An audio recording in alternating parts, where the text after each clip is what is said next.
Welcome back to the Onward Shift podcast. Today we're fortunate enough to have Gemma with us, and we'll be discussing limiting beliefs and so many more things around that area of self-confidence and so many interesting topics. Hi Gemma, how are you? Hello, I'm good, thank you. Nice to be here. Oh, amazing. I'd love to know a little bit more about what you do and how you do it, if that's okay, Gemma. Absolutely. So, I am a life coach. I specialize in self confidence mainly because it's my belief from the work that I've done with numerous clients. If we can build resiliency, if we can build that sense of comfortable confidence within ourselves, everything else falls into place around it. So most of my work is around what is it that's preventing you from feeling comfortable in your own sense of self? Why are you not trusting yourself to be able to go out and do the things that you want to do? So my definition of confidence is self-trust. If you can trust that you've got the capabilities, the skills, if you can trust in your own sense of being, then most of the other things will fall into place, whether that be a promotion, whether that be a relationship, whether that be you just wanting to try out new skills and step outside of your comfort zone. So that's the predominant focus of my work. And my main interest in self confidence came from I was an actress for over 20 years.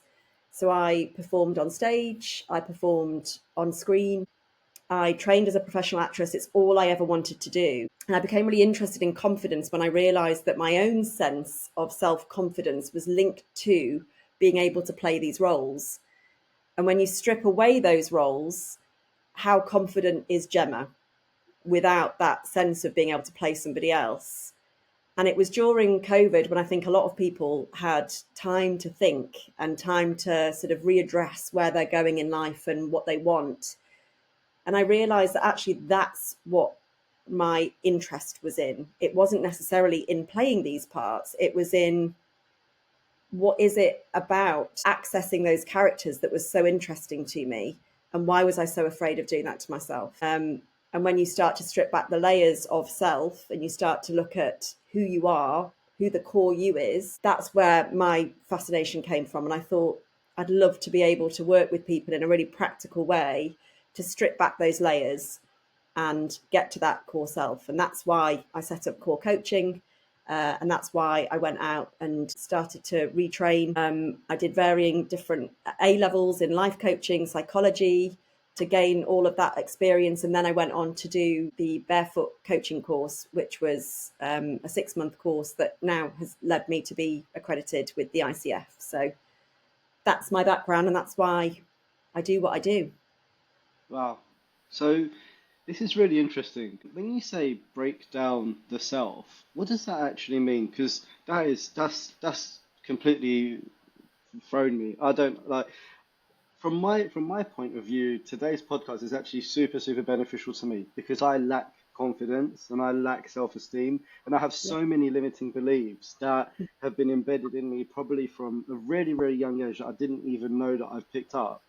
So, what does it mean when you say break down that self? I'd love to understand more about that. We're all made up. So our identity is made up of varying different things. So you might be made up of your given circumstances. So your given circumstances, where you were born, the parents you were born to, the socio-economic area that you lived, whether you were born a man, whether you were born a woman, whether you don't believe that you have a gender. All of those things are your given circumstances. What were you given? And then on top of that, you have the circumstances that happen to you. So for example, that might be an accident, that might be an illness, and that shapes your identity.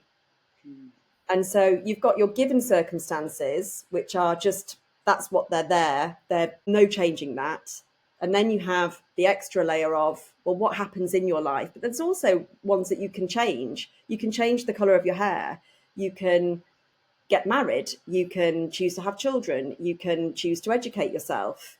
So the chosen circumstances as well will have an impact on your identity. And if you spread all of those out on a table and you go, right, okay, so which bits of this have I chosen for myself? Which part of this story is the story that I've written? what part of this story is based on my environment, my community, or based on things that my parents have handed down to me. And it's only when we are able to identify and raise awareness in ourselves of what is ours, what's serving us, what isn't serving us, what do we choose to have in our life, what do we choose to put to one side respectfully, what do we choose to reject wholeheartedly. It's only when you do that work and you peel back those layers that you can go, okay, so now I can move forward in my life, choosing which pieces I want. And that's the same with limiting beliefs. So, that's what I meant by breaking down the self to get to the core. I believe all of us have got issues with self-confidence, because in order to trust yourself 100% is really difficult, given the fact that your life changes every second of the day. So we will all suffer in some ways, whether it be monumentally or whether it be just a little bit. We will all struggle a little bit with our confidence at some point in our life. And that's inevitable. That's really natural. But it's my job to be there to go, do you know what, on whatever scale, let's work through what those blockers are, what those confidence blockers could be. And more often than not, it is about the hidden scripts that you act on consciously or unconsciously, which are beliefs. So, sorry. No. I was just going to say, so I can only speak from my own personal experience with it. And for me, like self-confidence comes in so many different like shapes and sizes, I guess, if you like, Yeah. because there was a time in my life I was absolutely terrified of public speaking. Like I was absolutely terrified. Honestly, you could not get me up to say a word. Nope. Knees shaking, hands sweaty, all of that. And Yeah. then I started training myself and training myself and training myself and going to Toastmasters every other week. And then I built that confidence, and now I feel more confident in actually going up and saying, okay, there's 20, 30 people, I can do this. I can believe in myself to do that. So when Mm. we look at life coaching and the coaching that you do, is that the type of education you're giving people? Like you're kind of saying to people like, okay, cool, if you're lacking confidence in this, let's break it down from exactly what your fears are, and then let's work on top of that. How does it work? Yeah. So if I'm working on limiting beliefs with a client, and a public speaking is a brilliant one, because I've worked with many people on public speaking, mainly because I think people come to me going, oh, well, she's been an actress, so she must know everything there is to know about public speaking. Bearing in mind that if I were to stand up in front of a crowd of people and be myself, I would be petrified, absolutely petrified. And I would be literally like that, going on stage, going, I would be really sweaty, really dry mouthed. Put Yeah. me in a costume and playing a part, and I would be out there busting a gut, and I'd be fine. So I get it, and I get that that is a big fear for some people. And whilst I am trained in many of the ways that can overcome those things as an actor, actually, I too feel that fear. So I've got the ability to empathize, have lived empathy with that. If you're looking at beliefs generally come from somewhere. So it might be that they're second nature. So things that you do without thinking about them, like checking for traffic when you cross the road, because that's been inbuilt into you, that I've got a belief that if I don't do that, I'm going to get run over, Hmm. or, there's danger. So the second nature ones, or even like getting out of bed, I know that it's morning, I get out of bed. My belief is that that's what I do in the morning. It might be blowing on hot food, or, I've got a belief that if I put this steamy pile of mashed potato into my mouth, I'm probably going to burn my mouth. Hmm. So those beliefs become second nature to us as humans. But then there's also beliefs that are based on like your environment and your community, the things that you do because everyone else is doing them. So it might be as simple as standing in a queue, or it might be, um, you know, your group of mates all go out drinking on a Friday night. So that's what I do. And you don't really think about it, but your environment and your community educates you to do that because, well, that's what all my mates do. So that's what I do. And then you've got the past experiences. So things that have taught you that you like or dislike something. So I know that I'm not going to enjoy going on a roller coaster. Hmm. So I'm not going to do it because I've done it and my past experience says don't like it. So I'm not going to do it. And then you've got beliefs that are based on your dreams. I believe that I can become something else, or I believe that I would like something to happen and therefore I'm going to act on that. So if we have a belief about something, no matter where it comes from, we then have thoughts and feelings that we process around that belief, which then means that those thoughts and feelings impact whether we want to act on that or not act on that. So for you, for example, public speaking, the belief is, I don't like doing this. This feels really uncomfortable. The thoughts are, and the feelings are, I feel really anxious. I feel really sort of out of my comfort zone. I feel like I don't want to do this, which leads to you not doing it, which leads to your reality is you don't public speak. You just don't want to ever speak in public. Or it might be that you kind of go, oh, I see that that person's doing it and they're doing it way better than I ever could. And so I'm just going to stay back and not do it. That's exactly it. Yeah. Yeah. And so I think, we build, and that becomes a belief. Everybody else is better at public speaking than I am. So your thoughts and your feelings will all revolve around that belief, which turns into your action or your inaction, which turns into your reality. So your belief becomes your reality through action or inaction. For you, you said, I want to be able to speak publicly. And so I'm going to train and I'm going to look for resources to help me. And I'm going to gather those resources in order to feel a bit more confident. And then my action is going to be in the belief cycle. I've got this belief, the belief is still there. My thoughts and my feelings around it are still there, but I'm going to go against the inaction. And I'm going to take action, which then means that your reality becomes something different because I've done it now and it went quite well. So your belief is actually public speaking is not that bad, which is thoughts and feelings change, which is your action changes, which is your reality over time absolutely changes. And we all look for things to support usually the most negative narrative. We cherry pick the most, because our bodies, our brains are still very, very old. They haven't caught up.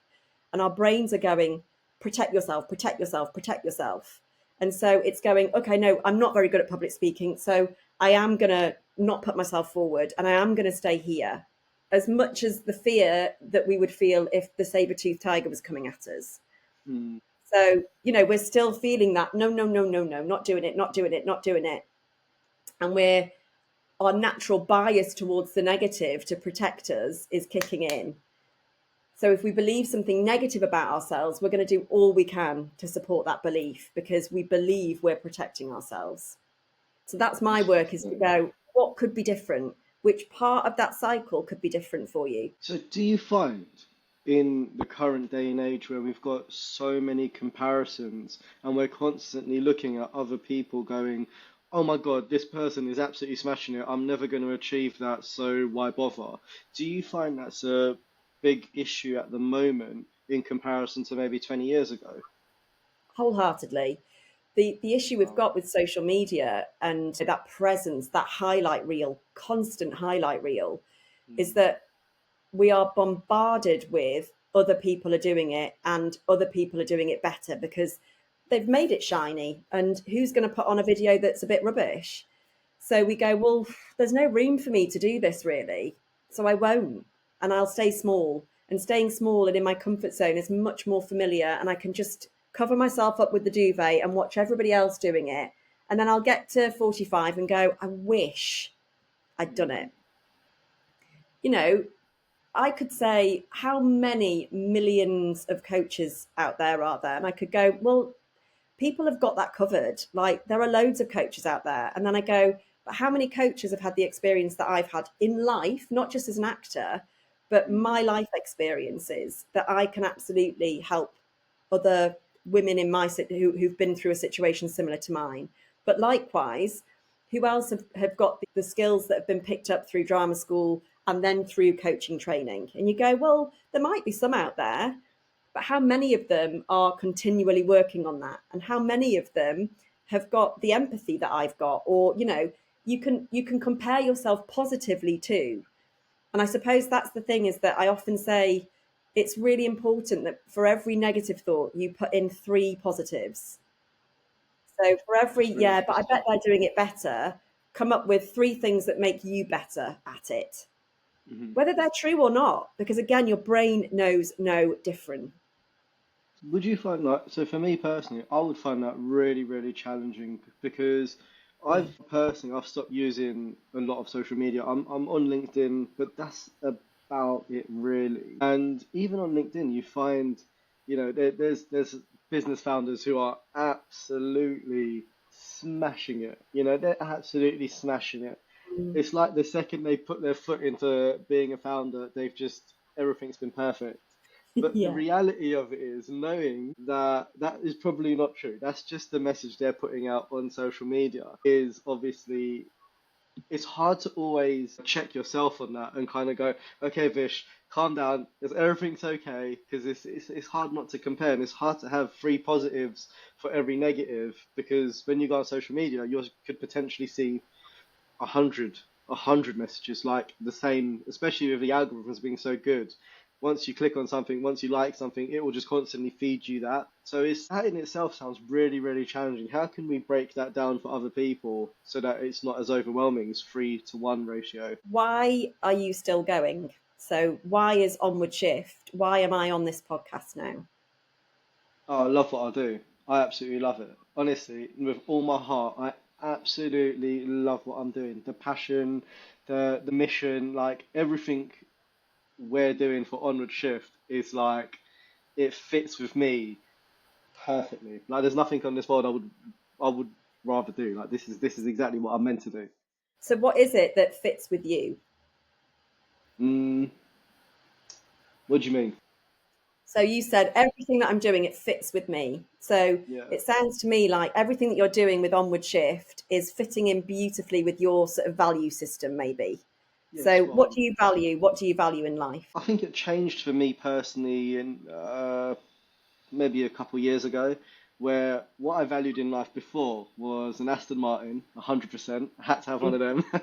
Yeah. Gated house, the normal stuff, lots of money, all of that stuff.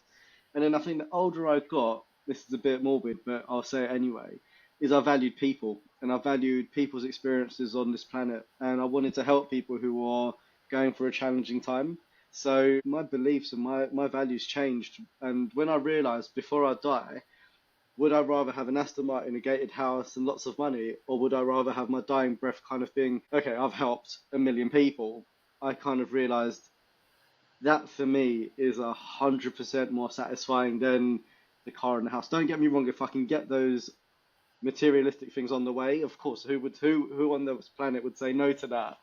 But the genuine values is helping people. I really feel in this day and age as well, there are so many people struggling, like not just with limiting beliefs and self-confidence, but generally speaking, they're struggling financially, emotionally. They don't even know who they are anymore. And I just feel like there's not enough spaces for people to go to. Doesn't matter who they are, but one place where they can just find the support that they need. So yeah, God, that was like a little sales pitch there as well, wasn't it? But it's perfect because what all of those things that if I could wrap that up into three positives about you. One, the oodles of compassion that's coming across there, that you really Mm, care about helping people. I am compassionate. I mm, am compassionate. That's a positive. Like, how many of those CEOs or, head honchos that you see on LinkedIn have that element of compassion to them? So they may have landed in this lovely golden soup of money and have the Aston Martin and the gated house, but how many of them are acting with compassion? mm. And so, again, with these comparisons and, oh God, how have they got that so easy? Well, okay, I am doing this with compassion. I can also tell that there's real determination and perseverance because, from what you've just said there, but also from when we've had discussions before, you've spoken to me about, this is going to be a slow burn. This isn't something that I want to just go, boom, I've set up a business. So you've purposefully gone, I'm doing this carefully and I'm doing this in awareness. And, you've already said, look, you've got self awareness. I am self aware. I am self aware enough to go, I can actually reflect on where my values are and where I was at in life a couple of years ago compared to where I'm at in life now. And some people do not have that level of self awareness. Some people are living like this, just going, where's the money? Where's the money though? Where's the money? Mm. And you're going, okay, there's a lot else out there as well, which is going to slow you down a little bit, but means that you'll do it with real integrity. And Mm. that's so it may feel hard for you to find positives, but just in that, what you called a sales pitch, in that sales pitch, I went Mm. loads of positives. So, if I was someone, let's take me out of the picture. Let's focus on anyone. Let's say a listener who's in the same bubble. They're not thinking about business, but they're just thinking about life. You know, Yeah. their best mate's got you know, a big house, or their, you know, I don't know, their neighbour's got a really nice car, or their cousin's got a banging job, or whatever. How can they? Because they're not only seeing these people on social media, they're seeing these people in real life. And Hmm. that for me is 10 times harder, because now you can't completely detach from it, because you can turn your phone upside down and go, okay, I'm not going to look at this, I'm not going to follow this person. But when they're in your actual life and you see them on a regular basis, how can you, is it the same system where you find positives in comparison, or how would you work that one? So for like, again, in my experience of coaching people through a sort of, say it's a 6 week block of sessions, the Hmm. first session where I will speak to people about just who they are and what their sort of challenges are, what quite quickly comes about is, what do you value? What are your values? And I Hmm. think if you can have a top 5 core values that you live by, and they become this sort of code of conduct almost. If you value curiosity, if you value hard work, if you value family, you can look around you and you can kind of go, okay, are my decisions where I'm at right now, are they based on those values? Am I living in alignment with those values? That guy's got a car over there, but actually, how often does he get to spend time with his kids? And I Hmm. value family. And so, actually, yeah, the car's lovely, but I really value that time that I get with my kids. And so, it is about the payoff and going, it is that classic thing of the grass is always greener. And you go, well, if the grass always looks greener, you need to water your own grass. Yeah, yeah, I get that. you know so the grass that you're on is kind of a bit, it's got like dog wee all over it, and it's kind of a bit dried out, and it just looks a bit rubbish, and I don't want to lie down on this grass. Well, do something about it. So it's about inward reflection and being able to go, what have I got to offer? How am I living my life? Not how are you living your life, because what other people are doing and what they think about you is none of your business. Hmm. Absolutely none of your business. The only person that you're accountable for is yourself. And if you've got young children, you're accountable for them. Of So it's course. it's about coming up with that value system, because then also if you're living a value-based life, you're living a successful life. Hmm. Because if that's what you base your idea of success on, have I got my family around me? Am I spending quality time with them? Am I being curious about other people and their situations? Am I being empathetic? Am I being authentic? Am I being respectful? Yes, yes, yes, yes. Tick. Brilliant. Successful day. That's really interesting. That's so. Would you say, actually, you know what? I'm trying to think now. So I've done quite a lot of coaching in my life, and something one coach said to me that I had to do, and it was the most, I hated doing it, was the Wheel of Life. Have you heard of it? Yeah, yeah, So she was like to me, Vish, do the Wheel of Life, make it colourful, do whatever you want with it, just yeah, make it happen. yeah, Obviously, like me being me, I've not taken it seriously. This was a few years ago. I've got this document. yeah. I've literally like 10 minutes before the session, I've scribbled all over it. So embarrassing saying it out loud. But I did not take it seriously one bit, Gemma. I really didn't. And she looked at it, she laughed, and she said, "Okay, let's break it down." And on the Wheel of Life, there was six things that I valued most, and it was how I felt I achieved those six things from a scale of 1 to 10. Okay. And most of mine were, I'd say, like anywhere between a 5, I'd say around 5, give or take, right? And I didn't realize how important this. bloody bit of paper would be for the next few sessions because we broke down all of those Mhm. things that I valued, we understood them, and then we worked on them. And then by the end of it, she was like, Vish, guess what you got to do? I was like, oh God, go on, what do I have to do now? I've been vulnerable enough, tell me more. Ah, She was like, you're going to go do the Wheel of Life and we're going to do a comparison. The second one I did, I spent time on it. I actually got different color pencils. I yeah. actually colored it in properly. And I looked at the comparison and I was like, God, when you are actually focused and aligned with your values, it changes absolutely everything. And I don't think we appreciate that enough. So, what would you say some of the core values are? Like, I think family is one of them. Career for me was one because without that, it was hard to live the lifestyle I wanted to live. But what Mm. do other people value? Like, let's say we've got a listener listening to this right now, and they're like, I don't know where to start with values. Like, well, I don't know. I value, I don't know, time with family, and like, then they start stumbling. What would you recommend for people to say, let's break this down? So, firstly, I would say break it down into what you want, how you want to treat others, and how you want to live in relation to others, but also how you would want to be treated. So family is it can be a core value. I value family, but what is it about family that you value? Go a step deeper. Is it connection? Is it, you know, shared history? Like, what is it about family that is it respect, trust, honor? Break it down a bit further. If because some people say I really value money, and I go brilliant, and they cringe at it, going I really value money, and I go okay fine, but what does money offer you? Well, it offers me opportunity, possibility. It offers me the possibility to go traveling. Oh, I actually really value travel. Why do you value travel? Because I really value finding out about different cultures. Ah, okay. So again, if you crystallize these things that are important to you, so things that are important to you don't have to be values. Mm, So my family is incredibly important to me, but it's not one of my core values. One of my core values is respect. I want to respect other people, but I also deserve to be respected. mm, And so that comes into my family, but it also comes into my work life, and it also comes into just people in general.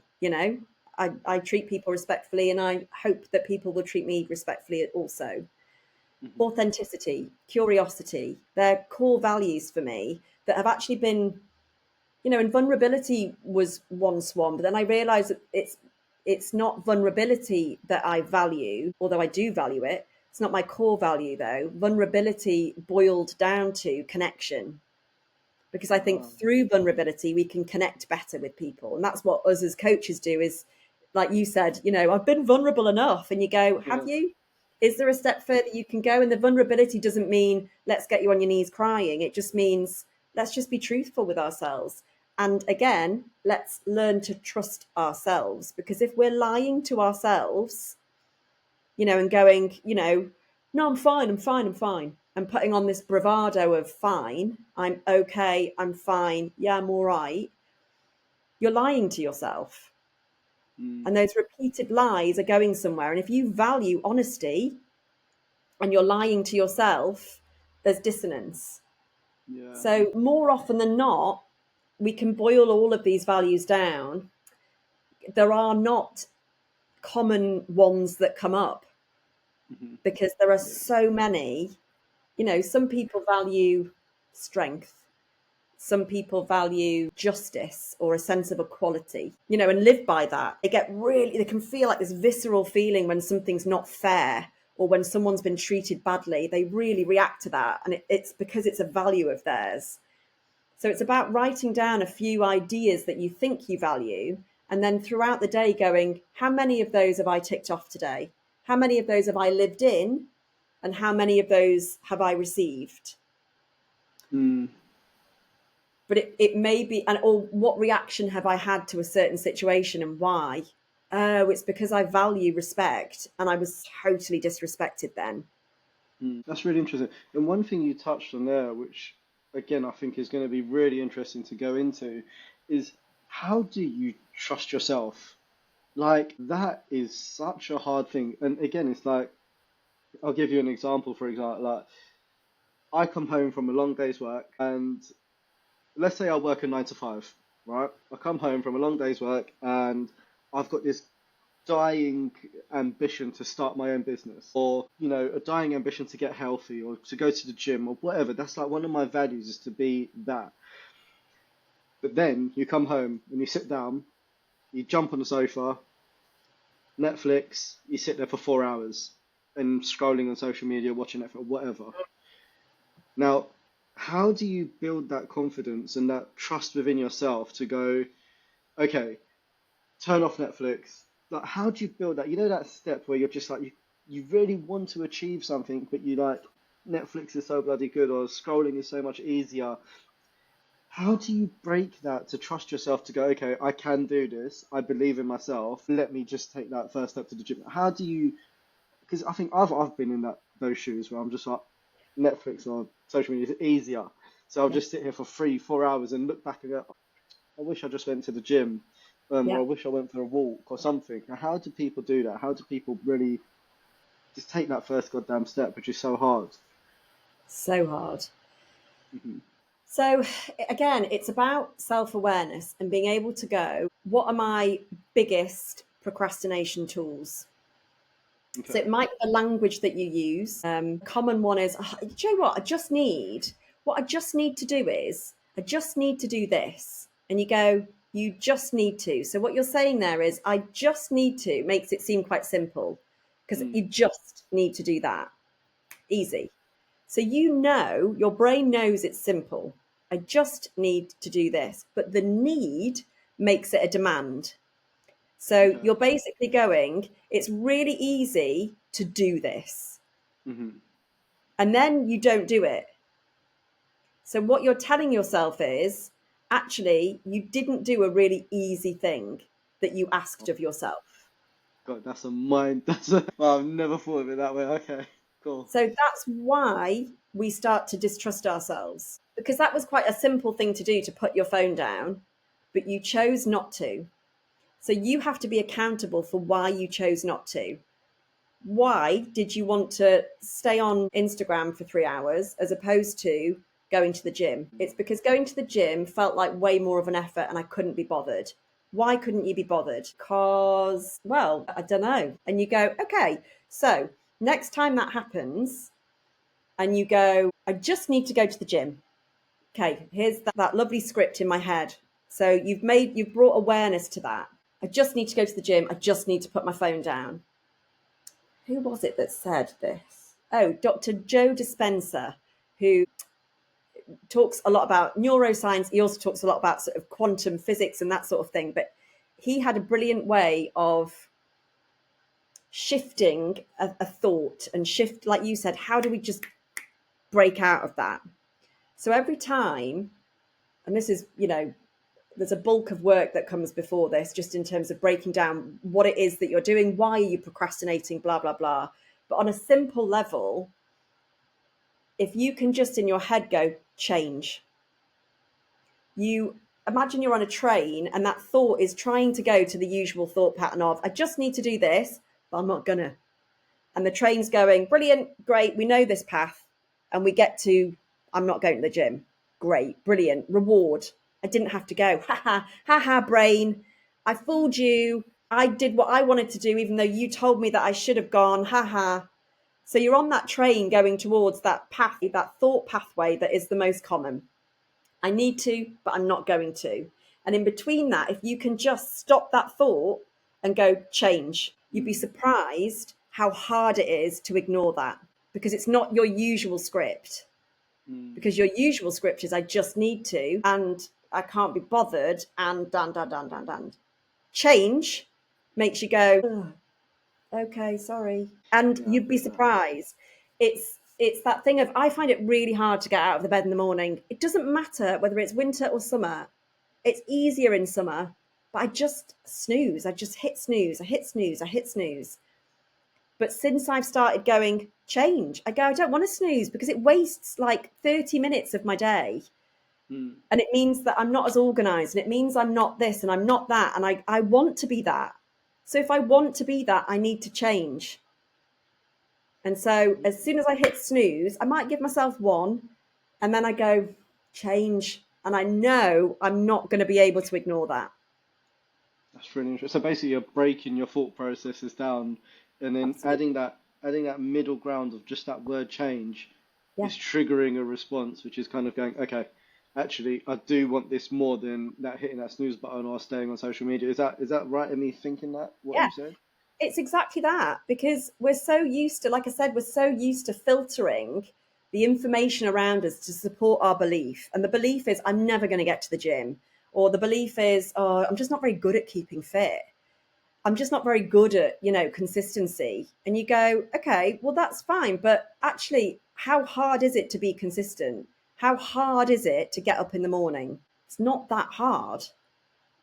It involves me just changing a thought pattern. Change. So yeah, it's about a pivot and it's about a moment. And if a lot of people that you may see on social media, or perhaps other coaches even, and I do believe in this, but I don't necessarily believe it's as effective. You can start having, drawing up a list of kind of affirmations. I am consistent. I am strong. I am mentally fit. I am physically fit. And you can kind of train your brain to believe these things in order that you can then live it. And I believe in that to a certain extent, because your brain knows no different. So if you tell yourself that you're a strong person and you really believe in it, then you can be it. So I do believe in that. But also in that moment of pressing snooze, is that affirmation going to be the first thing that comes to mind? I am capable. When I'm knackered in the morning, no. Whereas change, I can think about the process about it later on, but the change is the thing that will actually make me get out of bed. And we know that it's your actions, from what we were talking about, beliefs. It's the action bit that changes your reality. So would that work the same with, let's say, I'll use myself as an example again. Good, I'm being well vulnerable on this podcast. Yeah, love it. So I've got a belief of I'm not good enough. I kid you not. I tell myself I'm not good enough several times a day. It could be Okay. silly things, as in I'm not good enough to be a dog owner because I haven't spent the extra half an hour I usually do with him because I've been caught up on something else. Or I'm not good enough for X, Y, and Z. I'm not good enough to be a part of Onward Shift, or whatever. These self-limiting beliefs come in every single day. Yeah. Now, would it be the same as that, finding that, okay, I'm about to say this, change?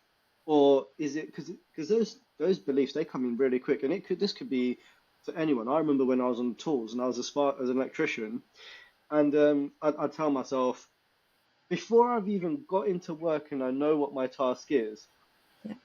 I'm not good enough to do this task. I don't even know what it is yet, but I'm not good enough. So how do we now go to our listeners who want to know, like, they've got these things that they consistently say to themselves? How can we just stop that? Do we come back with, when you say I'm not good enough, then you come back with three positives of why you are good enough? Or is it, as soon as you feel yourself saying you're about to say, you go change? Like that, we cannot say that. Like, how do we stop that? It's whatever works for an individual. And that's why coaching is really important, because as a coach, I get to know you, and I get to hear those scripts that are coming in quite often. And so for you, I'm not good enough may come in loads of different guises. So it may not be I am not good enough all the time. That might not be your blanket script, but it might be, someone else is going to do this way better than me, which Mm, turns out it actually means I'm not good enough. Or it might be I'm feeling really guilty that I've not trained my dog. mm, Why? Well, that means I'm not good enough. So it might not be that you keep saying I'm not good enough. So it's getting to know yourself and getting to know those thought patterns. And a coach can really help you with that, because it's the language like, well, I should really be doing this. And it's like, well, who says you should? Or I just need to do this. Okay, why do you just need to do that? And breaking down people's scripts to go, okay, so we've got a belief here that is driving your life. And that belief is, I am not good enough. mm. if that belief is driving your life, we need to figure out the repercussions of that. What has happened or not happened because of that belief? And when you're aware of what's happened or not happened because of that belief, there's a sudden want to change it. And so it could be through all of those things that we've just talked about. It might be about journaling every day and just journaling about what has gone brilliantly in your day and how you have been good enough. I thought I wasn't going to be great at this, but actually it turns out that that job was actually a little bit easy. I could do it in my sleep. You know, I actually felt really good coming out of that job. And you write it down so that your brain hears it. Because again, we're so flipping good at sticking to those negative thoughts like glue, because they protect us and they keep us safe and they keep us small and they keep us hidden. But it's an absolute crime that staying small and hidden in this one life that you've got is the way that you think is going to keep you safe. Yeah, I get that percent. It's not so much about, there are, you know, through repetition, it's the best way of forming habits, and thoughts are just habits. You know, if we can change our thoughts and make our thoughts essentially be what we want them to be, we have got the capacity to do that through neuroplasticity, which is just your brain being really plastic and malleable. So if we can change what we think, why not do it? But yeah, it's like going to the gym. It's like, you know, going into the gym and doing half an hour's workout and coming out and going, why haven't I got a six pack? And you go, oh, because you probably have to do it a bit more often than just once, you know? Oh And so man. I know. And it's a gutter. And it's the same with thought processes. And it's the same with, you know, self work and mind work. It's like, you know, people come in and go, well, yeah, but I just don't want to think this anymore. And I go, okay, cool. So let's buckle up and let's change those thoughts, because they can be changed. But also, it might be to do with the people that you're surrounding yourself with. It might be to do with how well you're living in alignment with those values that we've talked about. It's not just about picking apart all of these sort of distortions that we've got in our brain. It might also be, do you know what? That group of friends that I'm hanging out with are repeatedly, I suppose, imprinting in my brain this feeling of not good enough, because actually I've always been the person that gets poked and prodded, and it's been funny for a long time that, you know, I'm the one that everyone's like, oh, what you like? But actually, do I want that anymore? And do I need to say something? And do I need to set some boundaries and say, guys, actually, this makes me feel a little bit uncomfortable? And how much do you respect that? And how much do they respect the fact that that makes you feel uncomfortable now? And actually, what you're trying to do is you're trying to live a better life or a more positive life. Or again, it's that thing, isn't it, of going, I could eat a plate of chips or I could eat a plate of salad. Which one is going to be better for me in terms of, you know, shaping up? Yeah, for sure. Not the plate of chips, is it? But, you know, sometimes you might have the plate of chips and just go, well, I want to. And sometimes you might just want to have some negative thoughts and go to bed and just feel a little bit sorry for yourself. And that's also okay. It's not about living this life of, you know, super positivity and toxic positivity of, I'm great, I'm enough. It's just about being really aware of yourself and going, I know what that was. You know, how many times a day do I sort of say, oh, Gemma, you idiot? And then I go, sorry, I'm not an idiot. I just made a mistake. Again, it's just those little catches where you go, my body and my brain, it's all listening, you know? And one thing that someone said to me once that has resonated and will always resonate, you know, when we're feeling those thoughts of, oh, they're doing better than me, or I wish I could do this, or, you know, it's always just, but it always seems harder for me. And why do they get all of this? And we have these sort of, I'll just stay here because I can't be bothered anymore. It's too much effort. If you just say to yourself, no one is going to save you. God, that's deep. It's really powerful because it makes you go, because essentially what you're saying is, can someone please just flipping help me? Can someone please just give me a break? Can someone else please do something for me? And you go, it's always going to be on you. Always. And that's not about putting the pressure on you. It's just about going, actually, in a way, brilliant.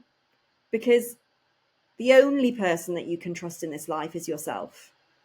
The only person. Like 100% trust is yourself. Everybody else, because we're all relatively fallible, even those closest to you, how can we, a separate being, fully trust another being? That's Yeah, incredibly difficult. But yourself, you 100%. you've got self-control. You know yourself. You know who you are. You know what you want. Work out how you're going to get it and just be accountable. It's really fascinating. Now, Gemma, I know this is a bit off topic now, but obviously Onward Shift supports the construction industry, and the construction industry is notorious for let's not talk about our emotions, let's not focus on Mm. our feelings.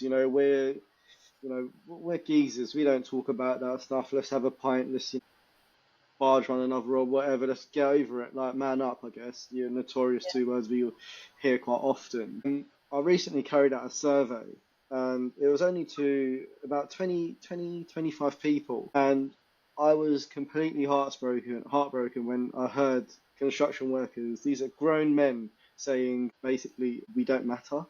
Nobody really cares about us. Now that's for me. I'm like, oh, that's heartbreaking reading that because these are grown men feeling that, but don't know where to go for support. Mm. But there's on the same token, there's always that stigma around. Well, men don't really go to get support. Why would we? We don't need to talk about. No one's going to listen to us. No one wants to hear us. All the same stuff we consistently hear. How can they just break that? Like break that thought process and just go, you know what, if it's through NHS, charity, employees assistance program, or come to speak to Onward Shift, or whatever it is, how can they just break that thought process and go, I'm going to take the first step and I'm going to go seek help without feeling embarrassed about it? It's a really tough question because it's bigger than one person, isn't it? Like you said, it's this sort of stigma. It's this wider spread perception of vulnerability equaling weakness, Spot when on. actually vulnerability is probably the most courageous thing you could ever do. And so, again, I say this with full awareness that me saying it isn't necessarily going to cut it, but it is that. It's that actually it's incredibly courageous.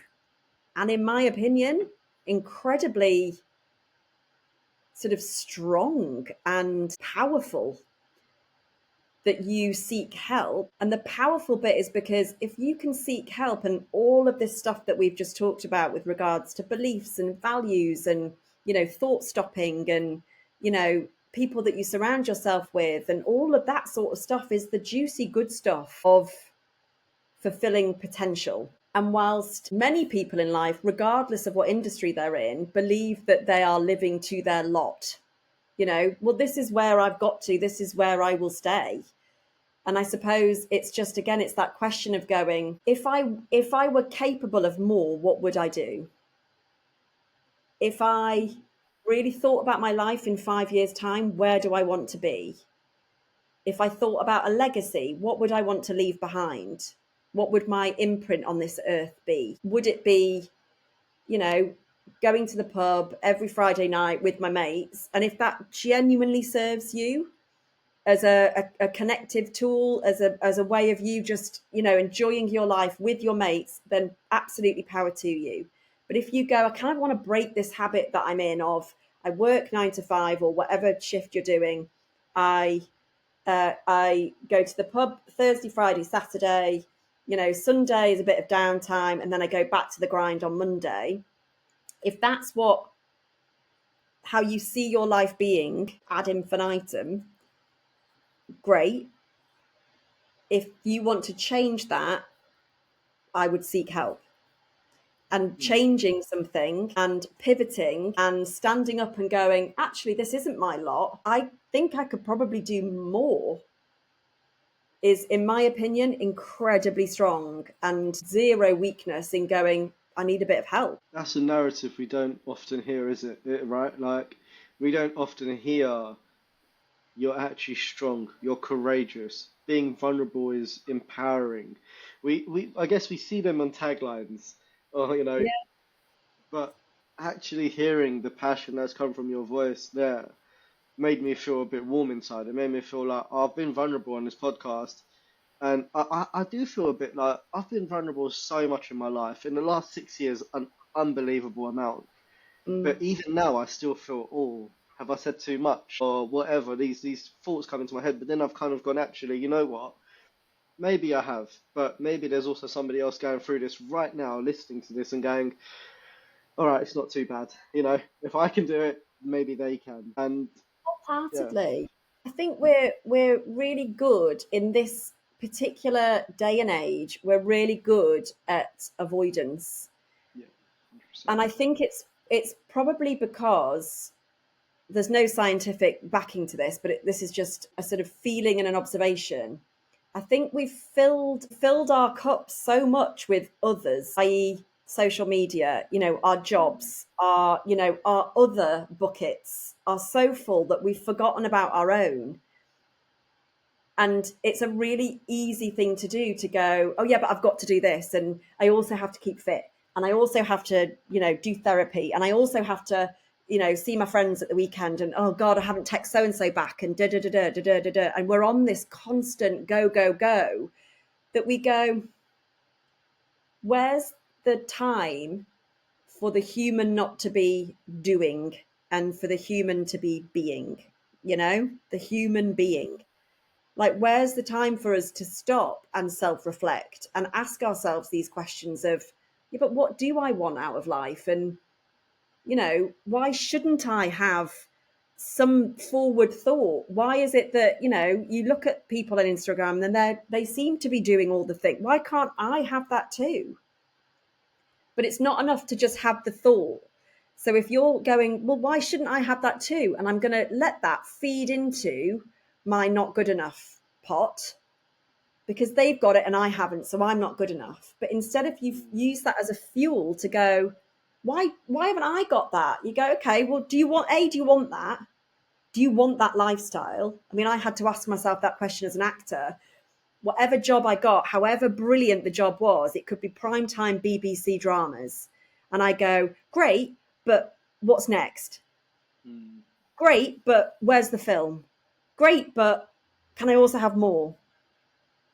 So if you're constantly going, I want more, you're never going to be satisfied with what you've got. However, if you use that I want more as a fuel to go, I want more and I'm going to flip and I'll get it. Because did I really want to be away from my family for a year at a time, filming a film in Hollywood? You know, that lifestyle that is so appealing and shiny and lovely. And I could be at Hollywood, do I actually want that? mm. I see what you're saying. I see what you're saying. Especially on social media, it's so easy to do that. It's like, I know this is a bit different, but it's like something you touched on a little while ago was having a six pack. And like, okay, the thought of having a six pack is fantastic. It's like, wow, I've got a six pack. But the lifestyle I have to continually live Yeah. forever to maintain that six pack is probably for me personally not worth it. I'd rather be healthy. I'd rather be able to walk or jog a marathon or lift some weights, but I also want to enjoy half a portion of chips with half a salad next to it. I want to live that mixed life. I want to be a bit risque, you know. So you're Right. absolutely life is too short to constantly want that. But I completely understand. But then on the same token, there'll be people in the world who all they want is that six pack, and that's okay too. So there's nothing wrong with that. No. But yeah, you're right. Like fixating on what others have is stopping us from just being present with ourselves for self-reflection. And I think that is such a as another, I should say, another powerful message you've kind of shared with us today, because I think you're absolutely spot on. Something that I've recently found in myself is I cannot remember the last time I was bored. Period. Just bored. And I'm like, oh my God, that's probably not a good thing. If I can't remember the last time I was bored, that's definitely not a good thing. So that's Yeah, we've something been I'm working taught that on. we need to fill our time, and if you've got spare time, that's probably time that you should be with your mates, or that's probably time that you should be, cleaning the house, or that's probably time that you should be fixing the car, or whatever it is. And actually, just to stop and be is a really powerful tool, because actually it just means that you can tune in and go, and I'm not talking here, you can if you want to, I'm not talking here about deep breathing and sort of meditation and that sort of thing.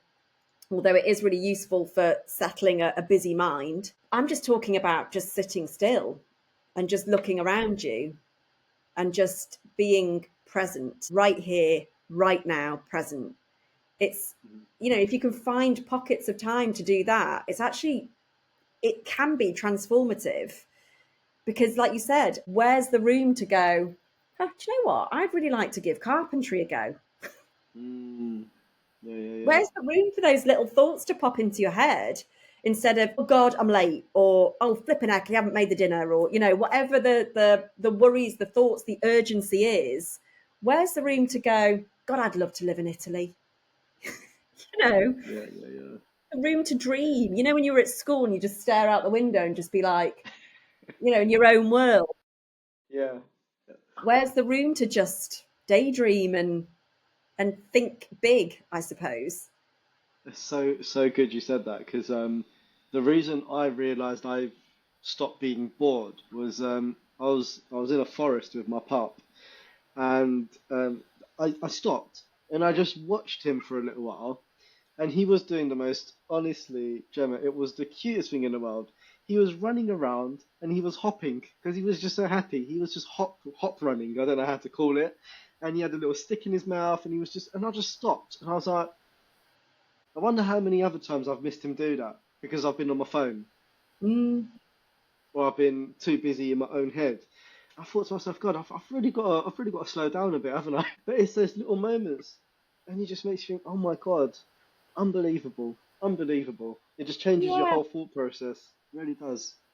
totally. And I think again, there's a stigma, isn't there, attached to, I don't know, being out in nature and staring at a bird and just Yeah. watching it live, just go about its day, or staring at leaves and just watching them, dappling light. And it feels a bit, I don't know, a bit poetic, a bit romantic, a bit, but actually the power of just being present, and that doesn't have to be out in nature, but there are proven scientific benefits to being out in nature in terms of your well-being and your um, positive thought patterns and attitudes. It could be anywhere. Being on the bus but not having earphones in and not having your phone and just going, do you know what? For this bus ride, I am just going to just take in the people, take in the sights, and just be still. Use that bus journey just as a bit of stillness. Because again, how often, you're on the train, the bus, the tube, the wherever, and your earphones are in, you're glued to your phone, you're just staring at emails, and some of the time you're like, I'm literally just passing time. When actually you're passing time in this hideous little device that is Yeah, the biggest addiction of our time. 100%, 100%.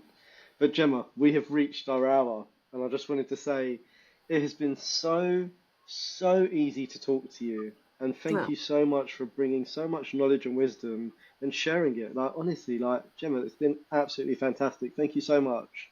thank you for having me. Honestly, it's a joy talking to you. I love hearing about Onward Shift and the passion behind it. And, like I said, I've never worked a day in construction in my life, but humans are humans, and I truly believe in the power of helping others as you do. So yeah, onwards. If you've enjoyed this episode, don't forget to like, share, and subscribe to the channel. Honestly, the more people we reach, the more support we can offer. And don't forget, Onward Shift isn't just a podcast. We've got a number of resources on our website, so please don't forget to check out www.onwardshift.com, where you'll find counselors, keynote speakers, coaches, blogs, and so much more. Until next time, don't forget to keep having these important conversations.